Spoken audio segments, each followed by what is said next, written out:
નમસ્કાર. આજે આપણે કોઈ એક પક્ષ કે કોઈ એક નેતાની વાત નથી કરવાના. આપણે વાત કરવાના છીએ મૂળભૂત લોકશાહીની, શાસન વ્યવસ્થાની. અને આને સમજવા માટે આપણે ગુજરાતના એક મત વિસ્તાર મહુવાને કેન્દ્રમાં રાખીશું. તો ચાલો આ વિશ્લેષણ શરૂ કરીએ. જુઓ, આપણે મહુવાની વાત એટલા માટે નથી કરી રહ્યા કે ત્યાં કોણ જીત્યું કે કોણ હાર્યું. ના, આપણે મહુવાને એક કેસ સ્ટડી તરીકે જોઈ રહ્યા છીએ. રાજકીય અર્થતંત્ર અને શાસનનો એક જીવંત નમૂનો. કારણ કે અહીંની માટી, અહીંના લોકો અને એમની આશાઓ એ આપણને શાસનના પાયાના સિદ્ધાંતો વિશે ઘણું બધું શીખવી શકે છે. આ વાક્ય આ જ આપણા આખા વિશ્લેષણનો પાયો છે. ચૂંટણીને માત્ર હાર-જીતના ખેલ તરીકે નહીં, પણ શાસન માટેના ડેટા એન્જિનિયરિંગ તરીકે જોવાની દ્રષ્ટિ. દરેક વોટ એ એક ડેટા પોઇન્ટ છે. એ લોકોની જરૂરિયાતો, એમની ફરિયાદો, એમની અપેક્ષાઓનો અરીસો છે. તો આપણે આખી વાતને 5 ભાગમાં સમજીશું. સૌથી પહેલા મહુવાની જમીન અને ત્યાંની સામાજિક આર્થિક પરિસ્થિતિ. પછી 2022ના ચૂંટણી આંકડા શું કહે છે એ જોઈશું. ત્યાર પછી પરિણામ પાછળના કારણોનું વિશ્લેષણ કરીશું. અને છેલ્લે આ બધા પરથી અસરકારક શાસન અને નેતૃત્વ માટેનો રસ્તો કેવો હોઈ શકે એની ચર્ચા કરીશું. કોઈપણ રાજકીય વિશ્લેષણ હંમેશા લોકોથી શરૂ થવું જોઈએ, આંકડાઓથી નહીં. એટલે ચાલો સૌથી પહેલા આપણે મહુવાની જમીનને સમજીએ, ત્યાંના લોકોના જીવન અને એમની રોજીરોટીને નજીકથી જોઈએ. મહુવાની આર્થિક ધડકણ તો ખેતી અને દરિયા સાથે જ બંધાયેલી છે. મોટાભાગે ગ્રામીણ અર્થતંત્ર, મુખ્ય પાકમાં કપાસ અને મગફળી. અને દરિયા કિનારો છે એટલે મીઠાનું ઉત્પાદન પણ સારું એવું થાય છે. સામાજિક રીતે જોઈએ તો અહીં ઓબીસી સમુદાયો, ખાસ કરીને આહિર અને કોળી સમાજનું પ્રભુત્વ છે, જે રાજકીય સમીકરણોમાં ખૂબ જ મહત્વનો ભાગ ભજવે છે. અને બસ આ જ છે આ વિસ્તારનો મુખ્ય સંઘર્ષ. એક તરફ ખેતી, બીજી તરફ ઉદ્યોગ. લોકોની આજીવિકા, એમની પેઢીઓની ઓળખ એ જમીન સાથે જોડાયેલી છે. અને જ્યારે એ જમીન પર કોઈ ઔદ્યોગિક પ્રોજેક્ટનું જોખમ આવે ત્યારે લોકોમાં રોષ ફેલાય એ સ્વાભાવિક છે. આ જ મુદ્દો રાજકીય માહોલને ગરમ કરે છે. આ એ જ મુદ્દાઓ છે જેની સાથે મહુવાનો સામાન્ય માણસ રોજ ઝઝૂમે છે.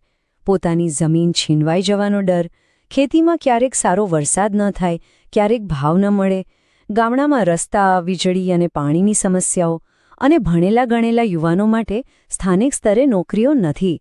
આ બધી ફરિયાદો ભેગી થઈને જ ચૂંટણીનું પરિણામ નક્કી કરે છે. સારું, તો હવે આપણે જમીની હકીકત સમજી ગયા છીએ. હવે એ જોઈએ કે આ બધી ફરિયાદો અને ભાવનાઓ 2022ની ચૂંટણીના આંકડામાં કેવી રીતે દેખાઈ. ચાલો નંબર્સ પર એક નજર કરીએ. 30,472.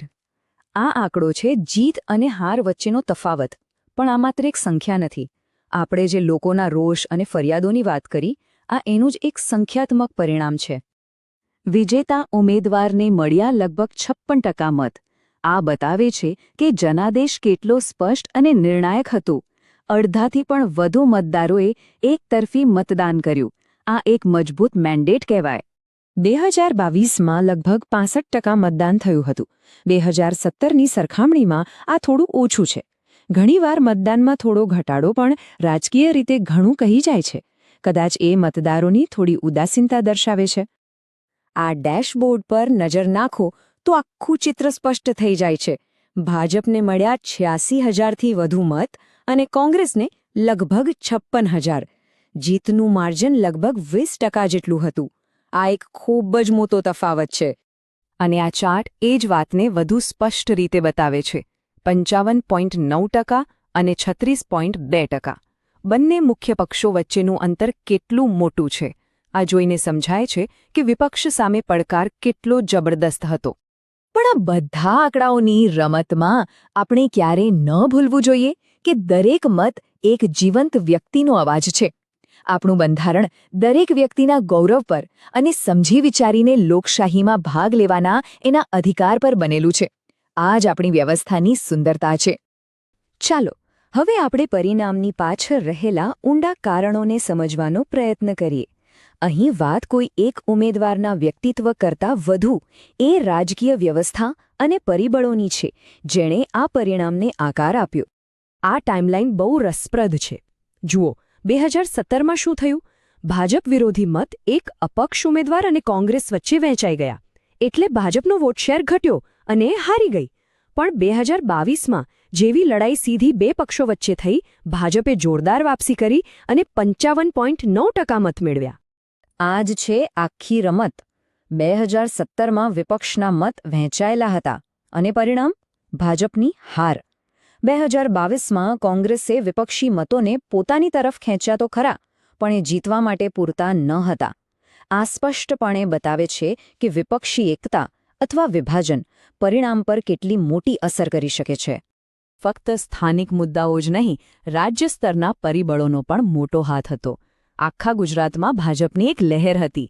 એમની પાસે બૂથ લેવલ સુધી એક મજબૂત સંગઠન હતું અને મતદાનમાં જે થોડો ઘટાડો થયો એનો ફાયદો પણ ઘણીવાર સત્તાધારી પક્ષને મળતો હોય છે. સારું, અત્યાર સુધી આપણે જે થયું એનું વિશ્લેષણ કર્યું, પણ હવે સૌથી મહત્વનો સવાલ કે અહીંથી આગળનો રસ્તો શું? લોકો સાથે ફરીથી જોડાણ કેવી રીતે સ્થાપિત કરી શકાય? ચાલો એના પર વાત કરીએ. આ સવાલ ખૂબ જ મૂળભૂત છે. એક નેતાનું સાચું કામ શું છે? શું માત્ર ચૂંટણી જીતવી કે પછી લોકોની સમસ્યાઓ ઉકેલવા માટે એમનો વિશ્વાસ જીતવો? મને લાગે છે કે સાચો જવાબ બીજા વિકલ્પમાં છે અને એ જ એક સારા શાસનનો પાયો છે. અહીંથી આગળ વધવા માટે એક 4 સ્તંભીય વ્યૂહરચનાની જરૂર છે. એક એવી રણનીતિ જે ચારેય દિશાઓને આવરી લે.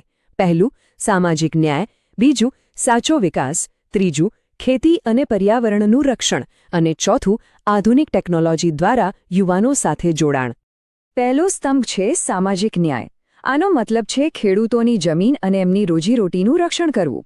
સમાજના દરેક વર્ગ, ખાસ કરીને વંચિત સમુદાયોના આત્મસન્માનને જાળવી રાખવું અને મોટા કોર્પોરેટ હિતો સામે સામાન્ય માણસના રક્ષક બનીને ઊભા રહેવું. બીજો સ્તંભ છે વિકાસ. પણ આ વિકાસ એટલે માત્ર મોટા પ્રોજેક્ટ્સ નહીં. આ વિકાસ એટલે લોકોના રોજિંદા જીવનમાં સુધારો. સિંચાઈ માટે પાણી, સારા રસ્તા, બાળકો માટે સારી શાળાઓ અને યુવાનો માટે સ્થાનિક રોજગારી. એવો વિકાસ જે સૌને સાથે લઈને ચાલે અને ગુજરાતી અસ્મિતાને મજબૂત કરે. ત્રીજો સ્તંભ સીધો મહુવાની ઓળખ સાથે જોડાયેલો છે. ખેતી અને પર્યાવરણ. આનો અર્થ છે કે ખેતીની એવી પદ્ધતિઓને પ્રોત્સાહન આપવું જે લાંબા ગાળે ફાયદાકારક હોય. ખેડૂતોને પાકના યોગ્ય ભાવ મળે એ સુનિશ્ચિત કરવું અને સૌથી અગત્યનું, આ વિસ્તારની ફળદ્રુપ જમીનને ઔદ્યોગિક પ્રદૂષણથી બચાવવી. અને ચોથો સ્તંભ છે ભવિષ્ય સાથે કદમ મિલાવવાનો. આજના જમાનામાં યુવાનો સાથે જોડાવા માટે વોટ્સએપ અને ઇન્સ્ટાગ્રામ જેવા માધ્યમો અનિવાર્ય છે. ખોટી માહિતીનો સામનો કરવા અને સાચો સંદેશ પહોંચાડવા માટે આધુનિક ટેકનોલોજીનો ઉપયોગ કરવો જ પડશે. પણ હા, આ આધુનિક ટેકનોલોજીનો ઉપયોગ એક મોટી જવાબદારી પણ સાથે લાવે છે.